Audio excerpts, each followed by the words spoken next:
Muito boa noite, meus amigos e irmãos. Sejam muito bem-vindos a mais um Projeto EBD. Essa semana nós vamos tratar da lição de número 12 da revista Betel Dominical, o Trono Branco e o Juízo Final. Primeiramente, peço desculpas pela rouquidão. Estou passando por uma gripe aí, já está no final, graças a Deus, mas eu preferi gravar mesmo com a voz um pouco ruim a deixar sem, Então peço desculpas aí a todos que vierem assistir esse vídeo, tá?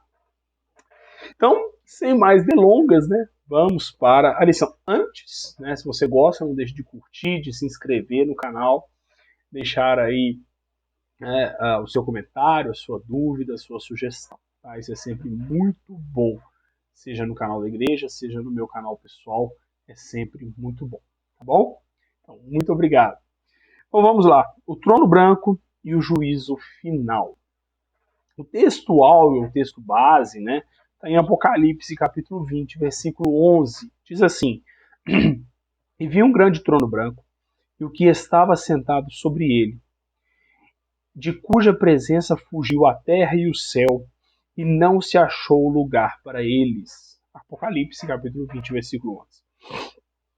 Na verdade aplicada, ele coloca algo muito interessante, acho que ele foi muito feliz aqui. Ele diz assim, olha, Cristo hoje é o advogado do pecador, mas naquele dia será o juiz e julgará cada um segundo suas obras. Os textos de referência, acho interessante isso, Então Jesus, ele vai até falar isso lá na frente na revista, Na primeira vinda de Jesus, ele vem como redentor, vem como salvador, Mas lá na frente ele será o justo juiz, que vai julgar, Ele vai, inclusive, condenar aqueles que rejeitaram a salvação em Cristo Jesus. Isso é interessante. Os textos de referência ele coloca em Apocalipse, capítulo 20, versículo 7 ao versículo 15. Eu vou deixar de ler, Os irmãos podem ler aí à vontade aí, depois, tá? Então eu já vou aqui para o primeiro tópico, Quando Satanás é solto. Então aqui ele trabalha quando Satanás é solto no final do milênio. Aí ele já começa dizendo assim, olha, durante o milênio, o povo, quem estiver ali no milênio, os salvos, a igreja que for arrebatada, e aqueles que permanecerem vivos até o final da grande tribulação, e não aceitarem a marca da besta, naturalmente, vão viver o milênio. E ele fala, olha, no milênio, a humanidade vai viver com Deus, todos os benefícios de Deus, e Satanás, por esse período, estará preso. No final do milênio, ele vai ser solto. E o comentarista diz assim, a humanidade terá aqui o último teste de sua história desde o Éden. Então ali será o último momento em que Satanás poderá tentar ainda enganar a muitos. A Bíblia diz que muitos serão, sim, enganados. Tá? 1.1. Sairá a enganar as nações. É como a gente começou a falar. O comentarista ele diz assim, olha, a palavra engano aqui fala de seduzir e desviar alguém da verdade, usando de artimanhas e sutilezas. O cristão de hoje, olha o alerta que o comentarista nos faz, o cristão de hoje precisa estar vigilante e orar para não ser enganado por falsas aparências. Gente, aqui eu diria a vocês o seguinte, você que é professor, quiser trabalhar isso em sala, na classe de domingo, olha que interessante. Acredito eu falei isso semana passada, Acredito eu que o milênio ele vai ser um momento em que Satanás não estará atuando e os efeitos da queda, os efeitos do pecado serão ao menos mitigados, tá? Eles não vão sumir, ok? Nós não seremos regenerados no milênio, então o pecado continuará habitando em nós, ok? Mas certamente pela presença de Deus, pela presença do Senhor Jesus no meio, nesse mundo restaurado, até porque a natureza será restaurada, E a natureza hoje ela é violenta, ela é corrompida, ela nos agride, E ela agride entre si, os animais são violentos uns com os outros, o clima é desfavorável, tem catástrofes e tudo mais. Tudo isso vai parar. E tudo isso acontece por causa da queda, por causa colorário, não sei como é que fala isso, O homem, né, como coroar da criação, vou mudar a expressão, né, como coroar da criação, rejeitou a Deus, né? E Adão não era o representante federal apenas da humanidade, ele era o representante federal da criação, era o auge da criação, né? Então, quando ele rejeita Deus e dá ouvidos à serpente, toda a natureza cai, toda a natureza se desliga de Deus. Assim, aquela comunhão e ligação plena que tinha é rompida, né? Ou seja, essa ligação ah, ela é feita de maneira, ela é refeita na cruz, né? Mas não plenamente, porque o pecado continua existindo, tá? Mas quando Jesus vier, a palavra fala que a terra será restaurada. Tem até uma música do grupo Logos, né? Novo chão, né? Então toda a natureza será restaurada. Então nesse período, de alguma maneira, o pecado estará um pouco mais limitado, né? Não sei como isso ocorrerá de fato, mas necessariamente, pelo que a gente lê na Bíblia, é uma dedução plausível, né? De que o pecado de toda a humanidade estará um tanto reduzido, ok? Importante lembrar, muita gente vai dizer assim, não, porque Satanás vai estar preso. Não é Satanás que nos faz pecar, né? Paulo deixa isso claro no capítulo 7 da carta aos Romanos. O pecado habita em nós. Tiago deixa claro, nós somos tentados pela nossa própria concupiscência.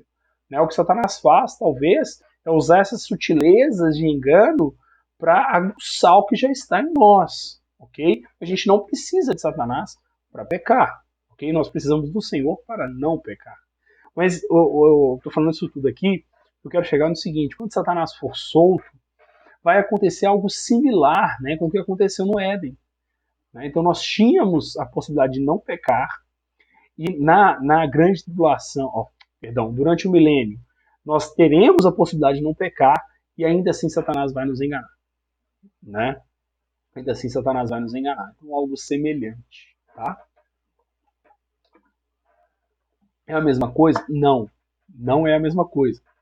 Tá? Porque nós entendemos que antes do pecado original, antes do primeiro pecado ali de Adão, né, o homem tinha total possibilidade, Deus o criou com total possibilidade de não pecar. Né? Mesmo no milênio, nós não temos total possibilidade de não pecar. Tá?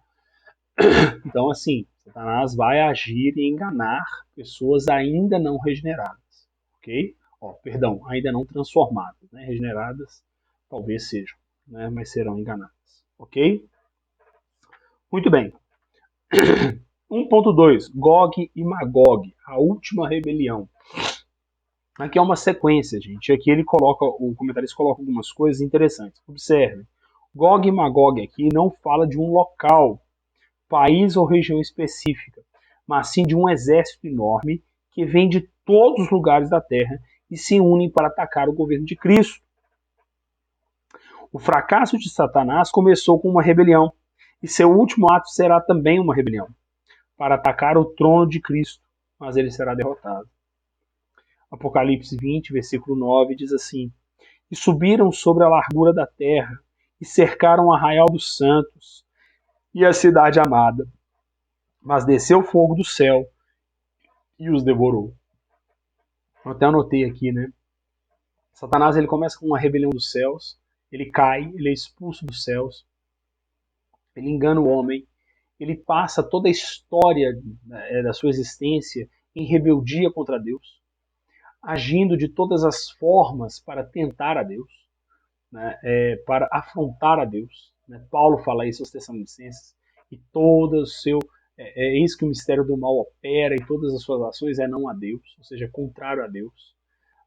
Então ele passa toda a história agindo de maneira contrária a Deus. Né? E sim, no final do milênio, ele vai tentar uma última investida, e ali então ele será completamente derrotado, e a igreja então passará para o juízo final e depois para o estado eterno. Né? E interessante, né? Satanás ele cai, ele vem ao mundo, ele engana, ele instiga a corrupção, instiga a queda, mas Jesus vem para restaurar. Né? Satanás vem para romper a comunhão de toda a criação com Deus, mas Jesus vem para restaurar essa comunhão, esse elo. Né? Louvado seja Deus por isso. 1.3. A influência da natureza pecaminosa. O comentarista ele diz assim, olha, notemos que mesmo sobre o reinado do próprio Cristo, pessoas escolherão seguir a Satanás. Esta revelação exige uma análise pessoal e sincera de cada um de nós, até onde realmente somos convertidos. Gente, eu achei essa pergunta, esse alerta aqui do comentarista extraordinário. Olha só, a Bíblia mostra que mesmo durante o milênio, com Cristo presente sobre a terra, muitos ainda escolherão, sob influência da natureza pecaminosa, como eu falei, né, haverá pessoas não transformadas, né, ainda escolherão Satanás, ainda escolherão aquilo que é contrário a Cristo, vão participar da rebelião de Satanás contra o Senhor Jesus. Né? E esse alerta é muito importante. E ele segue o comentário dizendo assim, olha, em Romanos, capítulo 8, versículo 35, há uma pergunta muito importante. Quem nos separará do amor de Cristo? A resposta é nítida. Somente nossas escolhas de rebelião contra Cristo podem nos separar de Deus. Lá em Romanos, Paulo deixa isso muito claro. Paulo exclui pecado, Paulo exclui nudez, Paulo exclui fome, tribulação. E ele está falando ali de um período, quando ele fala de nudez, a gente interpreta geralmente nudez como pecado, mas não é bem isso. Né? Paulo provavelmente tinha em mente a perseguição romana, do Império Romano aos cristãos, né? que entravam nas casas, tiravam tudo, despojavam, pegavam cristãos, tiravam a roupa do corpo. Esses cristãos deixavam os nus na rua, à mercê, humilhados, né? Então, assim, é uma perseguição gigantesca. Claro, você pode até interpretar alegoricamente como um pecado, mas provavelmente Paulo tinha em mente essa nudez literal provocada pela perseguição romana. Então, assim, Paulo exclui tudo que seria circunstancial, deixando claro que a única coisa que nos separa do amor de Deus são as nossas escolhas. É quando deixamos de nos curvar a Cristo, nos rebelamos, né, damos mais ouvidos à criatura e ao pecado, como ele fala lá no capítulo 1 da carta aos Romanos, né? Deixamos de servir a Deus e servimos mais a criatura que é o Criador. É só isso que nos separa de Deus. De resto, Cristo, ele é a testemunha fiel. Aquele que é poderoso, como Paulo escreve a Timóteo, para guardar o nosso depósito. Tirando essa escolha, tirando a nossa rejeição, Cristo guarda a nossa salvação. Cristo é autor e consumador da nossa salvação. E nele estamos confiados. Nossa salvação é guardada por ele, não por nós. Só se nós rejeitarmos o governo de Cristo é que estaremos separados do Senhor. Né? É interessante que salvação, gente, não é o que nós fazemos, é o que Cristo fez. A única escolha que temos é nos submetermos, é nos curvarmos ao Salvador. É a única escolha que temos. Tá? Ninguém faz nada para ser salvo. 2. É chegado o juízo. 2.1. O trono branco. O juízo final é chamado também de juízo do trono branco, por causa do que diz o verso 11. E vi um grande trono branco e o que estava sentado sobre ele, de cuja presença fugiu a terra e o céu, e não se achou lugar para eles. Né? É o texto áureo, o texto base. Né? Jesus chama de forma categórica, em João capítulo 12, versículo 48, este dia de o último dia, ou seja, será um momento... Só um minuto. Gente, desculpa, mas se eu não ficar bebendo água, eu não consigo falar. Tá? Eu sei que o vídeo é curtinho, mas se eu não beber água, não saia nada. Então, nesse momento, os ímpios serão julgados.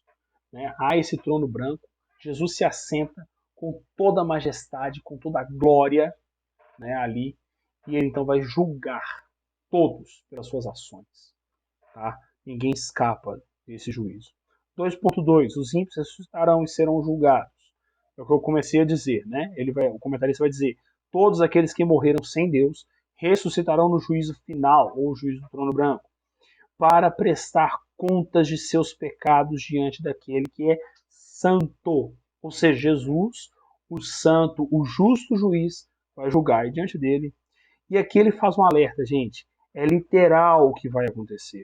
É por isso que ele coloca que é por isso que há muitas igrejas em todos os lugares. Gente, o comentarista traz o alerta o seguinte: O trono branco, o juízo final é uma realidade. E isso justifica as muitas igrejas, cristãos pregando em todo lugar, até mesmo na internet, né? Por quê? Porque precisamos testemunhar do Salvador. Cristãos em muitos lugares testemunhando, é a voz do Espírito Santo dizendo: o tempo está cumprido e o reino de Deus está próximo. Arrependei-vos. Arrependei-vos e crede no Evangelho. É Mateus 1, versículo 15. Marcos, perdão. Então, gente, é uma realidade. Nós precisamos anunciar essa palavra. Tá? Não tem como, precisamos anunciar o Evangelho. Tá bom? 2.3, ele fala de grandes e pequenos. Gente, Jesus não faz distinção de pessoas. Ele não tem sombra de variação, ele é perfeito. Então ele até fala, se aqui pode haver subornos, erros judiciais, em Cristo não. Cristo conhece todas as coisas. Tá? Ele coloca assim, diante do trono divino não haverá barganha. Todos são iguais perante o justo juiz. Não tem rico, não tem pobre, não tem bonito, não tem feio. Todos serão julgados. Tá? Com justiça, com retidão. Terceiro, o julgamento é inevitável. E ele coloca assim, olha, em sua primeira vinda ao mundo, Cristo veio para salvar, foi o que eu comentei lá atrás, e não julgar o mundo, João 12:47. Mas em sua segunda vinda, ele vem para julgar o mundo, pois só ele detém todo o juízo. Né? Só ele pode fazer isso. Só ele é santo, é 3 vezes santo. Né? Só ele é justo. Só ele é reto e pode trazer o justo juízo. Né? 3.1. Os mortos serão julgados segundo as suas obras. Nada passa desapercebido diante do Senhor. O comentarista diz assim, olha, o livro da vida que registra o nome dos salvos aparece também para confirmar a condenação dos ímpios. Olha que interessante, né? No versículo 12, né, ele fala assim, e abriram-se os livros, e abriu-se outro livro, que é o da vida, e os mortos foram julgados pelas coisas que estavam escritas nos livros, segundo as suas obras. Muita gente fala em 2 livros. As pessoas que falam isso é porque não entendem, tá? Eu já expliquei isso aqui quando falei do livro escrito por dentro e por fora, né? É porque quando fala livro a gente pensa no códex, né? A gente pensa num livro assim, ó, né? Pensa num livro assim, ó, né? Mas não era. Não é esse livro que o apóstolo João está falando. Ele está falando de pergaminho. Ele está falando de vários pergaminhos, né? O livro lá é o rolo, é o pergaminho, tá? Quando fala escrito por dentro e por fora, é escrito frente e verso. Então são os livros. O que João provavelmente viu foram vários rolos, tá? Que estão ali as nossas obras e também os nomes dos salvos.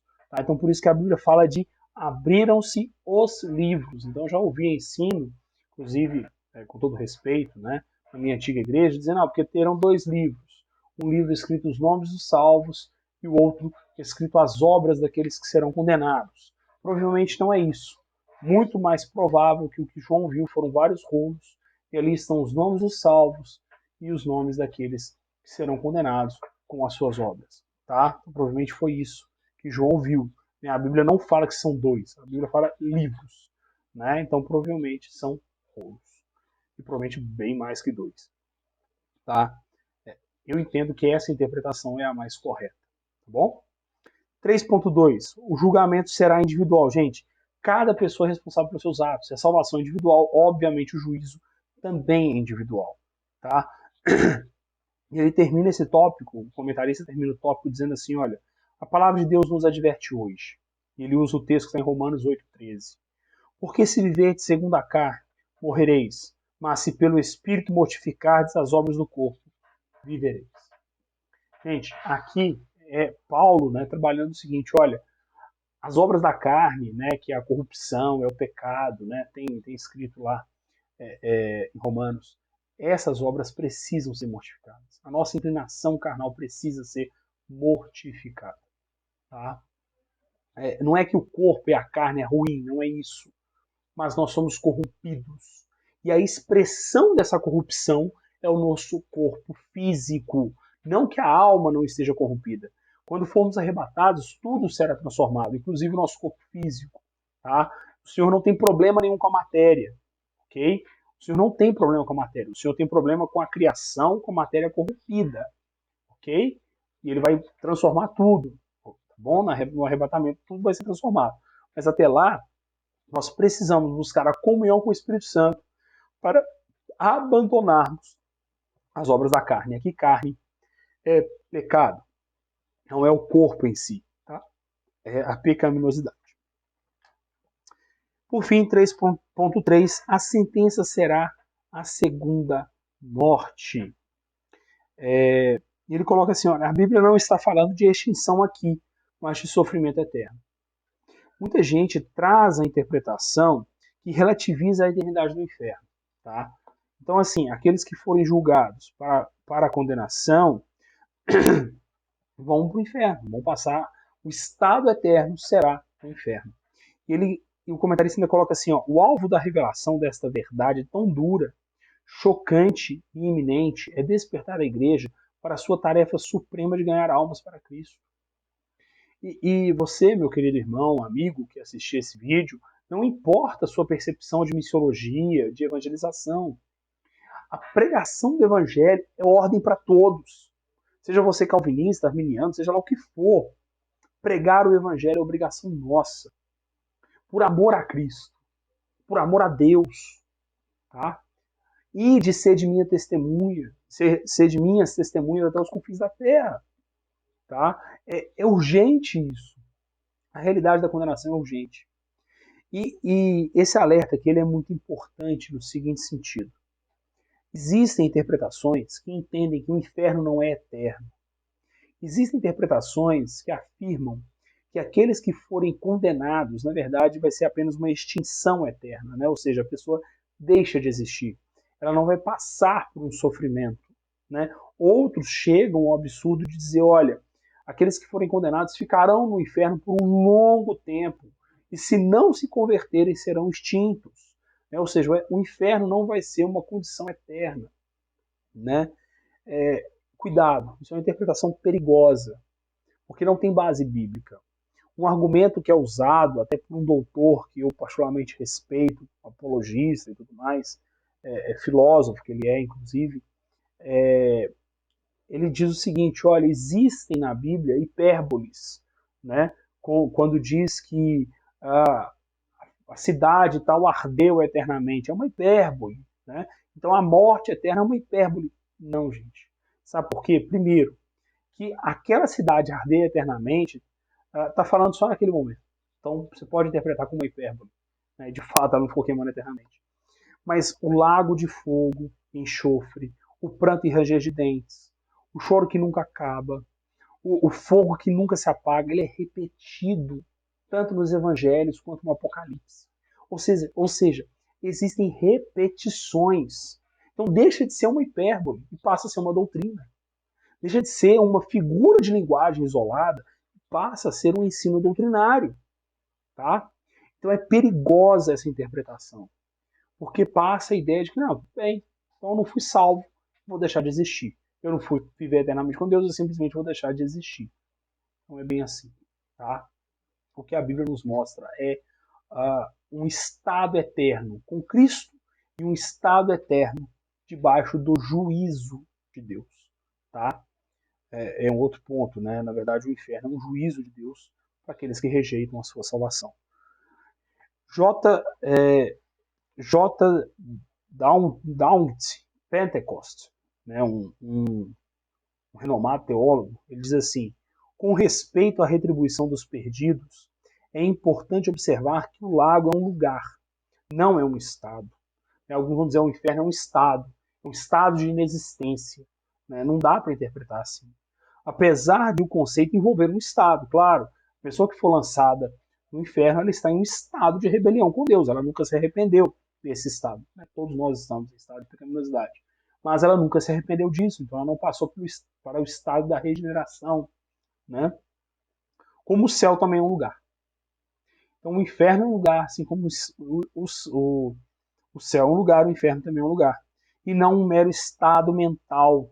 Da mesma forma, os réprobos vão para um lugar, ou seja, aqueles que forem condenados vão para o inferno, um lugar de condenação eterna, tá? E isso, gente, essa dura realidade, como eu já falei, tem que nos despertar para a urgência, para a necessidade de anunciar o Evangelho. Amém? Bom, de novo, eu espero que tudo que foi falado aqui sirva para embasar a aula de você que é professor, sirva para ajudar você que é aluno a compreender melhor o assunto. Eu espero de coração que Deus o abençoe, que Deus edifique a sua fé, que Deus fortaleça a sua fé, a fé da sua família, que isso contribua com a sua instrumentalidade na igreja. Amém? De novo, se você gostou, curte o vídeo, compartilha com os amigos, com a igreja, deixa nos comentários suas perguntas, suas sugestões, sempre muito bom e para nós, né, como professores e também para o canal que o YouTube entende que é algo relevante. Amém? Um grande abraço, até o próximo vídeo, que Deus abençoe.